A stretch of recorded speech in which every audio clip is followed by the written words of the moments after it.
Bonjour la famille, bonjour mes frères et sœurs, j'espère que tout le monde se porte bien. Nous bénissons le Seigneur pour ces instants qu'il a encore rendu possible.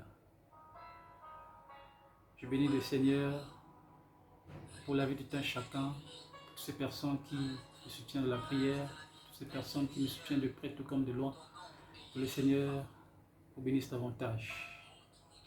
Alors aujourd'hui, c'est encore un autre jour aussi merveilleux qui nous a accordé et que nous nous retrouvons encore pour partager la parole de Dieu. Je pense que cela nous fera encore du bien après avoir écouté ces paroles. Sans tarder, nous allons prier, recommander ces moments entre les mains du Saint-Esprit, afin qu'il prenne le contrôle, qu'il concite en oreille, afin de recevoir la sémence qui va produire en toi des fruits dignes de la repentance. Amen. Seigneur, je te bénis, je te rends grâce pour ces instants. Merci pour ta présence, merci pour ton amour, merci pour la joie que tu déverses dans nos cœurs. Je bénis ces instants, Père éternel, parce que tu disposes encore mon esprit, ma bouche, afin que tu puisses parler à un peuple. Merci de toucher une âme, de toucher celui ou celle qui est malade, tel que tu apportes la vie dans la vie de cette personne qui est malade. La Bible dit que tes paroles sont esprit et vie. Là où il y a la mort, dès que la vie entre, la vie de Christ entre, puis changer la donne dans le nom puissant de Jésus. Reçois la grâce, reçois la guérison, toi qui es malade. Reçois la joie, toi qui es crispé, toi qui es gris.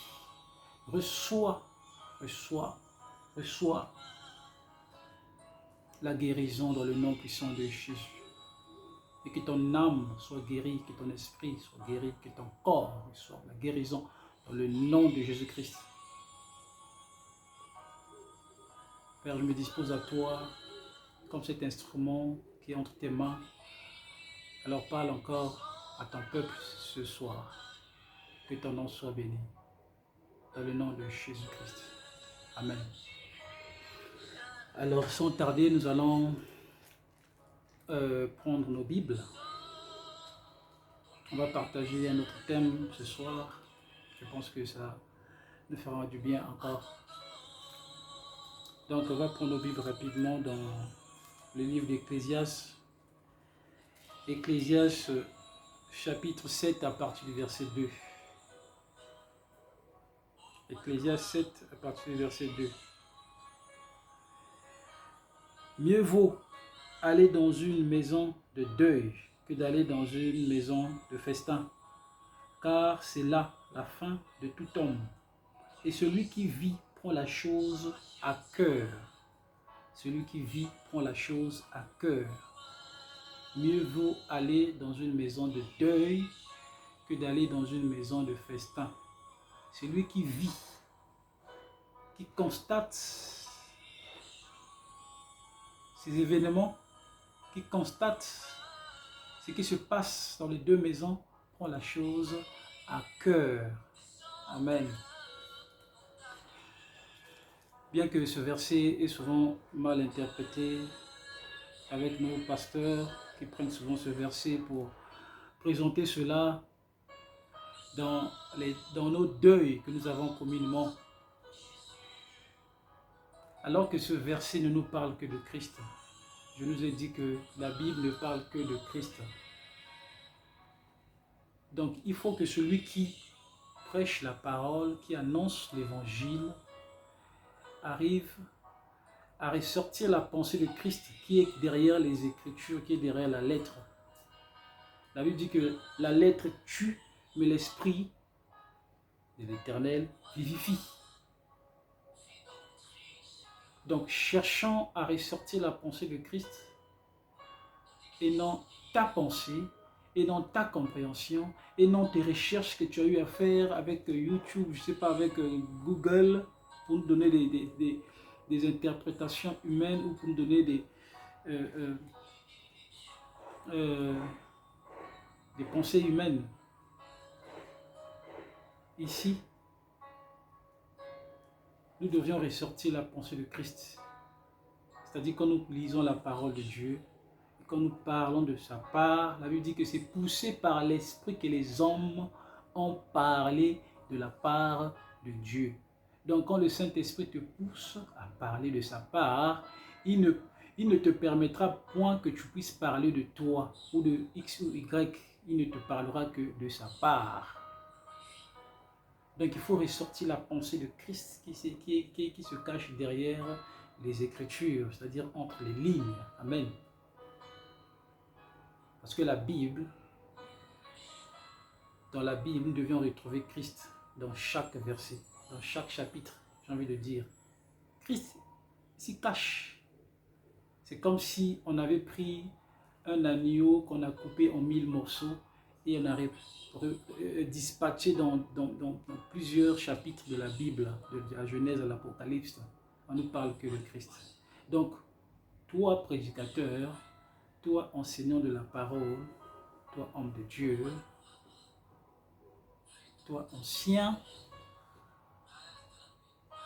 nous sommes censés ressortir la pensée de Christ. Nous devions avoir la capacité de rassembler ces morceaux qui est dispatché pour ressortir la pensée de Christ. Parce que la pensée de Christ, c'est sa parole qui donne la vie. Amen. Donc ici, nous constatons qu'on nous parle de deux maisons. Maison de fête et maison de deuil. Amen. Comme je dis que la Bible ne parle que de Christ. On va prendre un autre témoin qui va nous encore soutenir ce que je suis en train de nous dire. On va prendre le livre de Jean 5 à partir du verset 39. Jean 5 à partir du verset 39. Vous sondez les Écritures parce que vous pensez avoir en elles la vie éternelle. Ce sont elles qui rendent témoignage de moi. Et vous ne voulez pas venir à moi pour avoir la vie. Donc nous comprenons que les Écritures, ici elle est écrite sur noir et blanc, elle ne parle que de Christ. Elle ne parle que de Christ. Jésus dit que vous sondez les Écritures en croyant avoir la vie, alors que la vie c'est Christ, alors que la vie est cachée derrière les Écritures. La vie est cachée derrière les Écritures. Donc, ici on nous parle de deux maisons. Une maison de festin et une maison de deuil. Quand nous parlons de deuil, nous comprenons qu'il y a quelqu'un qui est décédé. Donc, ce deuil-là. Alors, la question ici est de savoir qui est-ce qui est décédé. Et la maison de festin, qui est-ce qui est en train de fêter? Et de quelle occasion fête-t-il? Pourquoi est-ce qu'elle est appelée maison de festin? Parce qu'il y a des personnes qui sont rassemblées en train de fêter. Mais donc, pour quelle occasion? Point d'interrogation. Et de l'autre côté, la maison de deuil, il y a quelqu'un qui est mort. Ça veut dire qu'il y a des gens qui sont rassemblés, qui pleurent leur frère, qui pleurent leur parent qui est décédé. Mais qui est mort dans la maison de deuil et que les gens se sont rassemblés, qui se met à pleurer? Mais la Bible nous dit ici que vaut mieux aller dans cette maison-là, là où il y a des pleurs, là où il y a des gens qui pleurent. Ça semble bizarre. Amen. Alors, on va essayer de décortiquer ces deux maisons. Commençons par la maison de festin. On va prendre nos livres dans Exode 12. Exode 12, la Bible nous dit, l'Éternel dit à Moïse et à Aaron dans le pays d'Égypte, ce mois-ci sera pour vous le premier des mois. Il sera pour vous le premier des mois de l'année. Parlez à toute l'assemblée d'Israël et dites, le 10e jour de ce mois, on prendra un agneau pour chaque famille et un agneau pour chaque maison. Si la maison est trop peu nombreuse, pour un agneau, on le prendra avec son plus proche voisin, selon le nombre des personnes. Vous compterez pour cet agneau d'après ce que chacun peut manger. Amen. Donc, nous pourrions lire un peu plus bas. Ici, on nous parle des enfants d'Israël, où Moïse leur donnait des instructions reçues par Dieu, que ce mois-ci sera pour vous votre premier mois de l'année. C'était le mois de Nissan, c'est-à-dire le 4e mois dans notre calendrier, c'est-à-dire le mois d'avril. Et c'était aussi la sortie de ce peuple.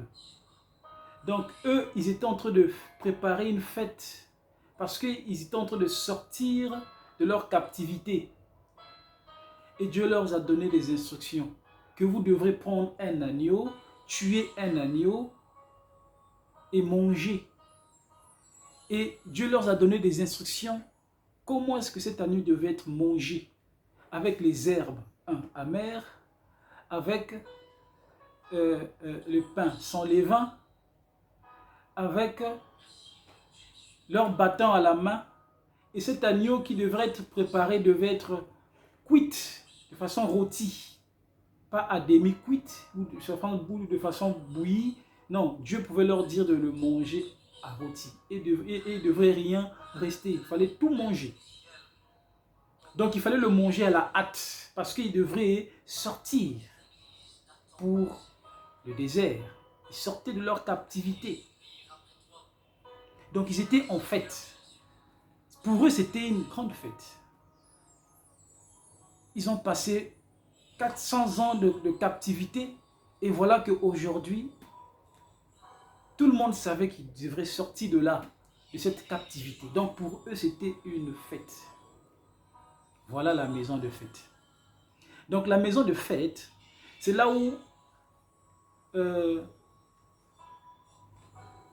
Israël est en train de célébrer leur sortie en Égypte. C'est ça la maison de fête. Mais ici, on nous dit, vaut mieux aller dans la maison de deuil que d'aller dans la maison de fête. Ceci, c'est une prophétie. Donc, on va essayer de déceler cela. On va prendre le livre de Luc 17. Si nous comprenons que la maison de fête, c'est Israël qui fêtait leur sortie de l'Égypte. Maintenant, on va voir la maison de deuil. C'est quoi la maison de deuil? Qui est mort dans la maison de deuil? Et ceux qui sont autour. C'est qui ces personnes qui sont autour du cadavre en train de pleurer? Celui qui est mort. On va prendre le livre de Luc 17, 34 à 37. Luc 17, 34 à 37. Je vous le dis en ce nuit-là, de deux personnes qui seront dans un même lit, l'une sera prise et l'autre laissée. De deux femmes qui mourront ensemble, l'une sera prise et l'autre laissée. De deux hommes qui seront dans un champ, l'un sera pris et l'autre laissé. Verset 37. Les disciples lui dirent, où sera-ce, Seigneur?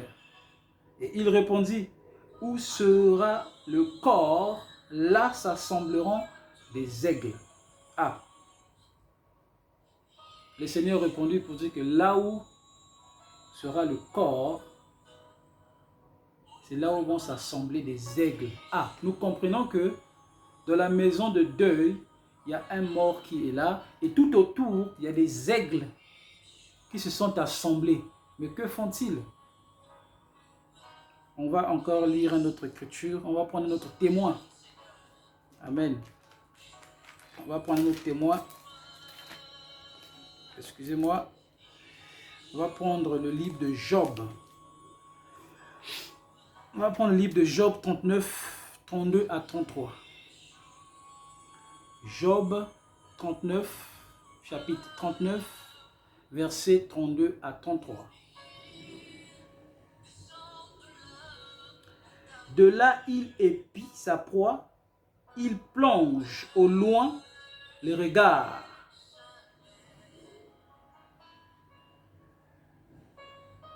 De là, il épie sa proie, il plonge au loin les regards. Ces petits boivent le sang, et il est là où sont des cadavres. Amen. L'aigle se trouve. Ah, on comprend que là où il y a le cadavre, les aigles se trouvent. Et qu'est-ce qu'ils font? Ici, Job nous dit que les petits de l'aigle, les aiglons, ils sont en train de boire le sang de celui qui est mort. Et ils mangent sa chair. Mais il y a une troisième chose. Ces aiglons aussi pleurent. Donc, en même temps, ils mangent sa chair, ils boivent son sang et ils pleurent. Qu'est-ce que cela veut dire? Là, nous allons expliquer cette écriture par rapport à Christ. Amen. Là où s'assemblent des aigles, au milieu, il y a un cadavre. Là-bas, nous avons lu que là où se trouvent les aigles, il y a un cadavre. Donc, les aigles se trouvent autour du cadavre. Mais qui est celui qui est mort? Celui qui est mort, ce n'est que notre Seigneur Jésus-Christ. C'est l'agneau qui est mort. Donc, quand Israël fêtait leur sortie de l'Égypte, Dieu leur a dit de prendre un agneau, de tuer un agneau. Donc, la maison du deuil, c'est la maison de la famille de l'agneau. Donc, la famille de l'agneau pleurait leur frère qui venait d'être tué par le peuple juif. On va expliquer ça clairement. Comprenez mon langage. Je vais essayer d'être lent pour afin que chacun puisse saisir la pensée de Christ. J'ai dit ceci que le peuple d'Israël, qui est la maison de fête, pour eux c'était une fête parce qu'ils étaient en train de sortir de la captivité. Mais avant de sortir, Dieu leur a dit, par Moïse, prenez un agneau, tuez un agneau. Et Dieu leur a dit comment est-ce qu'ils devaient manger cet agneau. Mais pendant ce temps que dans la maison de deuil se trouvait la famille de l'agneau qui avait perdu leur frère. Mais leur frère en question, c'est Christ, comme je l'ai dit. Mais ces choses se sont passées où? À Gethsemane. La famille de l'agneau, c'est Jean. La famille de l'agneau, c'est Marie. C'est Matthieu. C'est Luc. C'est Marie. C'est les disciples. Voilà la famille de l'agneau. On venait de leur ôter leur frère qui est Christ. On venait de le tuer à la croix. Donc, les aiglons, ce sont ceux-là que je viens de citer, Marie, Jean, Jacques, Pierre, c'est-à-dire les disciples. Ce sont ceux-là qui représentaient les aiglons, qui pleuraient leur frère qui venait d'être tué. Leur frère, c'était un agneau. Leur frère, autrement dit, c'est Christ qui venait d'être tué à la croix. Mais pendant que Christ était crucifié à la croix, le peuple juif fêtait sa mort. Parce que quand Hérode leur a présenté Barabbas et Jésus, ils ont dit non, il faut crucifier Jésus. Crucifiez-le, crucifiez-le. Et ils ont crucifié Jésus. Pendant ce temps que eux, son peuple à lui, ils étaient en train de fêter sa mort. Ils étaient contents. Voilà la maison des fêtes. Mais la maison de deuil, c'est la famille de l'agneau. C'est-à-dire, comme je l'ai dit, Marie, Jean, Jacques et tous ses disciples. Leur frère qui venait d'être ôté, qui est l'agneau. La Bible dit que Jésus-Christ est l'agneau qui ôte le péché du monde. Jean dit, voici l'agneau de Dieu qui ôtera le péché du monde. Mais c'est lui-là que les enfants d'Israël ont mangé avant leur sortie du désert. Ceci n'est qu'une prophétie. La Bible dit que l'Ancien Testament, c'était l'ombre des choses à venir. Voilà pourquoi j'ai pris l'ombre pour nous présenter la réalité. L'agneau qui a été mangé, ce n'est que Christ. Ceux qui l'ont mangé, c'est les Juifs. C'est-à-dire, dans la réalité, celui qui a été tué, c'est Christ. Et qui l'ont tué? Le peuple juif. Et pendant qu'ils l'ont tué, ils étaient en train de fêter. Ils étaient en fête. Amen. Mais ici, Job nous dit que les petits de l'aigle boivent le sang. Ils mangent aussi la chair. En même temps, ils pleurent. Qui pleure? Marie pleurait parce qu'on venait de tuer son fils. Jean, Jacques pleurait parce qu'on venait de tuer leur frère. Voilà les aigles qui pleurent. Mais entre-temps, qu'est-ce que Jésus dit dans Jean 6 à partir du verset 53. Nous allons le lire. On va comprendre quelque chose.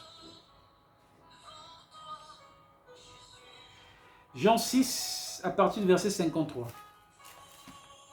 Nous allons voir pourquoi est-ce que l'agneau, les aiglons buvaient du sang, mangeaient la chair, en même temps ils pleuraient. On a montré qu'ici, Jean, Jacques, Marie, ils pleuraient.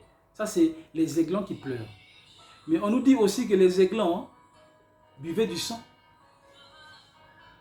Ils buvaient du sang, du cadavre. Le cadavre en question, c'est Christ. Mais pourquoi boire le sang? Pourquoi manger la chair? Parce que les aiglons ne se nourrissent que de la chair et du sang.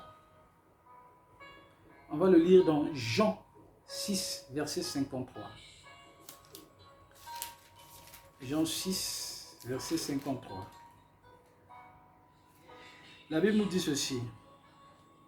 Jésus leur dit, en vérité, je vous le dis, si vous ne mangez la chair du Fils de l'homme, et si vous ne buvez son sang, vous n'avez point la vie en vous. Donc si vous ne... Parce que ici, on nous parle de Jésus-Christ qui était suivi par un foule. Vu que Jésus-Christ faisait des miracles, il dit, vous me suivez parce que je fais des miracles. Je fais des miracles. C'est à cause de ça que vous me suivez. Mais si vous buvez mon sang et vous mangez ma chair, vous serez digne de moi. La Bible dit que la plupart des disciples et la plupart des personnes qui le suivaient ont fait marche arrière. Il dit, mais ce monsieur, c'est un cannibale. C'est pas possible. Donc, pour eux, c'était pas possible. C'était incompréhensible de pouvoir boire son sang et manger sa chair. Mais les aiglons, c'est leur nourriture. Pierre a dit, à qui irions-nous? Parce que Jésus leur dit, et vous, les 12, vous ne partez pas? Pierre dit, à qui irions-nous? Tu as les paroles de la vie.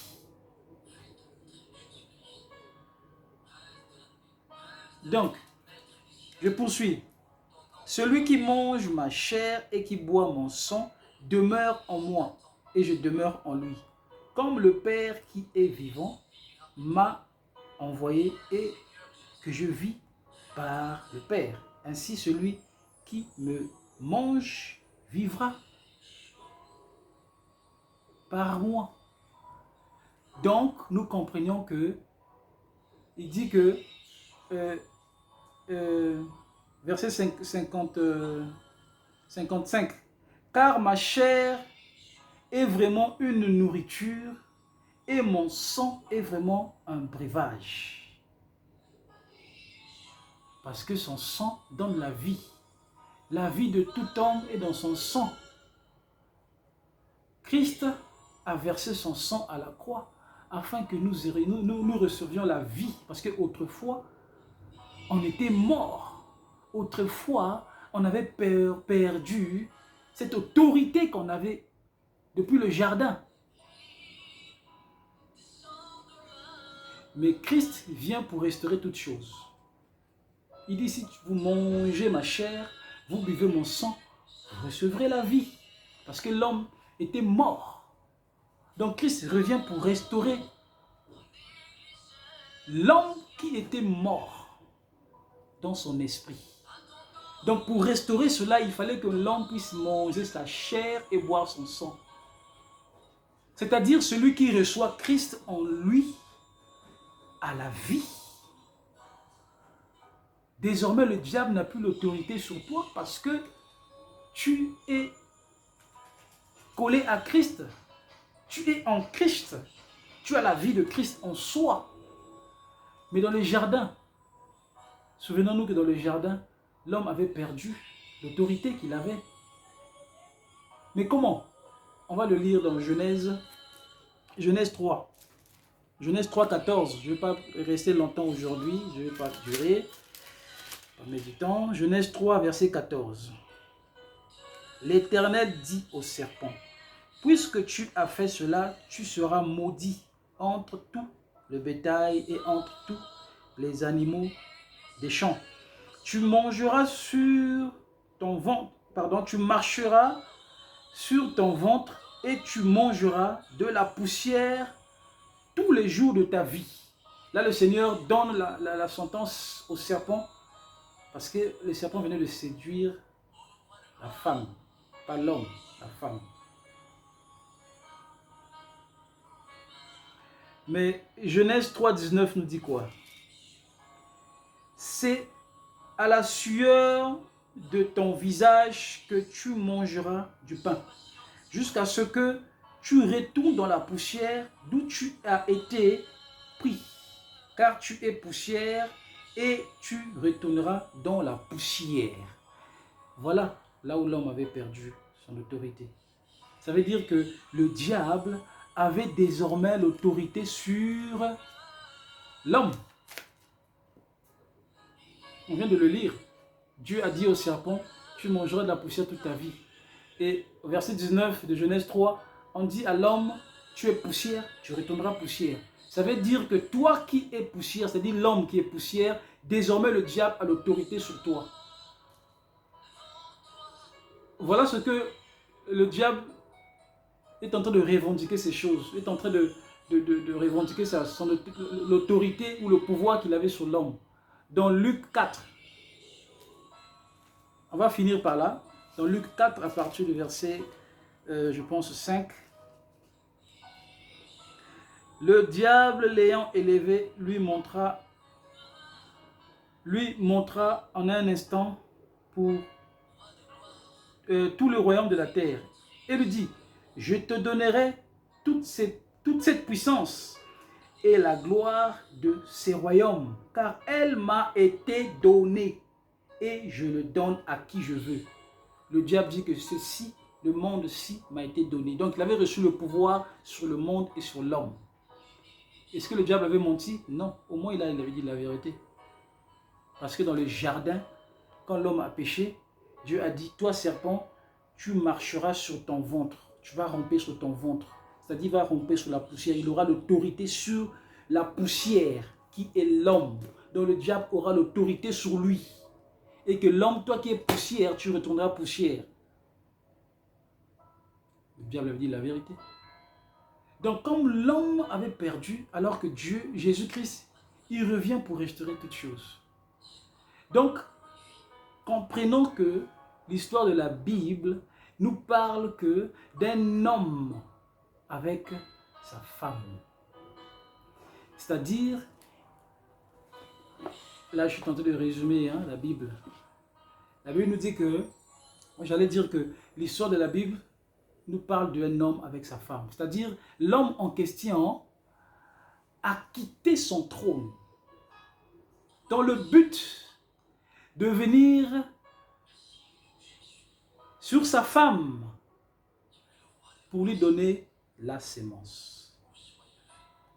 C'était ça l'objectif de Christ. C'était ça l'objectif de Christ. Parce qu'en lui, il avait la totalité de la parole. Mais il cherchait à qui il allait déposer cette sémence qui est la parole. Donc l'homme en question, c'est Christ. Il cherchait une femme qui devrait déposer la sémence, qui devrait donner la sémence. Mais la femme en question, c'est l'Église. Mais aussi longtemps qu'il était vivant, il ne pouvait donner cette sémence à l'homme, à la femme. Donc il a fallu qu'il puisse aller à la croix. Il a fallu qu'il puisse mourir à la croix afin que son sang puisse être versé. La Bible dit qu'il a été percé sur les côtés. La Bible dit que l'eau et le sang est sorti.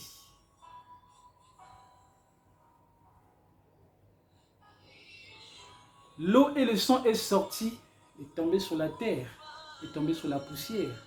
Donc l'eau et le sang, qui est la parole de Dieu, s'est mélangé avec la poussière. Mais je nous ai dit là-bas, dans Genèse 3, que l'homme est poussière. Genèse 3, 19, il est poussière, il retournera dans la poussière. Et le diable avait l'autorité sur lui.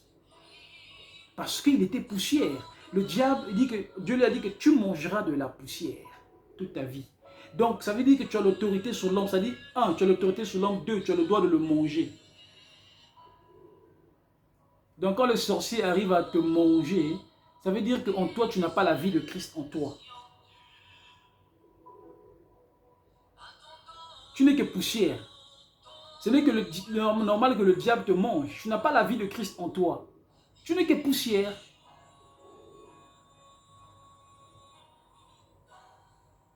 Mais la Bible nous dit qu'à la croix, le sang de Jésus-Christ est sorti.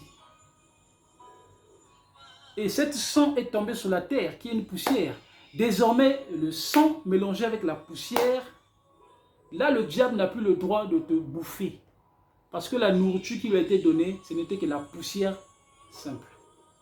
Mais désormais, quand tu reçois la vie de Christ en toi, tu deviens poussière mélangée avec le sang de Christ. Donc quand le diable veut te manger, il regarde le sang de Christ, il fait marche arrière. Il dit, c'est pas cette nourriture que m'avait donnée. Raison pour laquelle toi qui n'as pas la vie de Christ en toi, cherche à donner ta vie à Christ. Cherche à donner ta vie à Christ. Comme je l'ai dit la fois passée que en aucun cas je viendrai ici de te dire, toi donne ta vie à Christ, toi il faut donner ta vie à Christ. Non.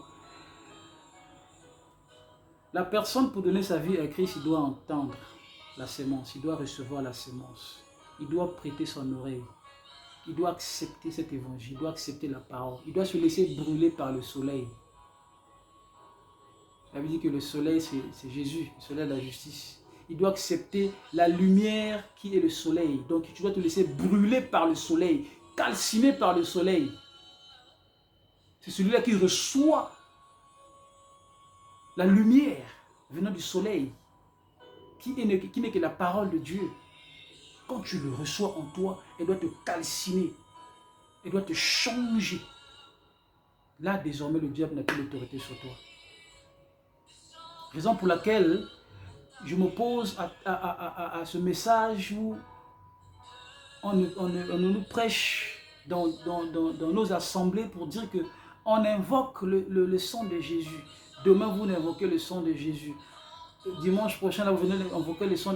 Invoquons le sang de Jésus afin que le sang de Jésus nous purifie. Mais ce n'est pas possible. On ne peut pas invoquer le sang de Jésus. Nous l'avons. La Bible dit que ne savez-vous pas que votre corps est le temple du Saint-Esprit? 1 Corinthiens 3, ce n'est pas 15, 17. Ne savez pas que votre corps est le temple du Saint-Esprit. Donc le Saint-Esprit habite en nous. Nous avons la vie de Christ par le biais de l'enseignement. Nous avons le sang de Jésus-Christ par le biais de l'enseignement. Le sang de Christ est en nous, elle coule en nous. Alors je ne dois plus l'invoquer. Invoquer veut dire quoi? Faire appel à une divinité quelconque qui n'est pas là. C'est-à-dire tu es là, tu fais un culte, tu invoques, tu le fais appel. Mais or, nous n'avons plus besoin de faire appel à Jésus ou au Saint-Esprit. Saint-Esprit qui t'a. Non, il est là, il est en nous. Le sang de Jésus. Invoquons le sang de Jésus afin que ça nous purifie. Le sang de Jésus est en nous. À la croix, ça a été versé. Elle est en toi, elle est en moi. Elle est en nous. Tout ce que tu as à faire dans ta prière, Seigneur, que ton sang qui est en moi puisse me purifier. Parce que nous sommes sanctifiés par la parole de Dieu. Il avait dit que j'ai envoyé ma parole et ma parole est sanctifiée. Et le sang de Christ qui est en nous purifie nos robes, c'est-à-dire nos œuvres. Amen. On va finir par là. Que le Seigneur vous bénisse. Je pense que cette parole est en train de changer notre conception de voir des choses. Parce que aussi longtemps que nous sommes dans l'ignorance, nous ressemblons à des personnes qui marchent dans l'ombre, qui marchent dans l'obscurité. Quand tu connais la vérité, tu ressembles à une personne qui marche dans la lumière. Vous connaîtrez la vérité et la vérité vous affranchira. Que cette vérité vous rend libre. Recevez la grâce de Dieu, recevez la vie de Christ à travers la parole de Dieu. Que ta vie ou ton esprit, ton âme qui était restée captif, reçoive la liberté maintenant au nom de Jésus. Cette douleur que tu avais disparaisse au nom de Jésus. Père, je te rends grâce pour ces paroles puissantes, je te rends grâce pour ces moments, d'elle que tu puisses toucher encore une âme, de restaurer encore une âme à travers ces enseignements. Que cette parole entre, arrive là où je ne peux arriver. Que la vie qui est cachée derrière ta parole puisse changer une âme ce soir. Je te bénis, je te rends grâce de m'avoir utilisé comme cet instrument pour parler de ta part. Que ton nom soit béni dans le nom de Jésus. Amen. C'était votre frère Stophan. Je nous prie de partager ces vérités. Toi qui as compris, alors ne sois pas égoïste. Partage ces vérités à ton frère, à ta soeur, à ta famille, à un groupe quelconque, afin qu'ils entendent la vérité et que leur vie change. Amen. À nous revoir très bientôt. C'était votre frère Stophan.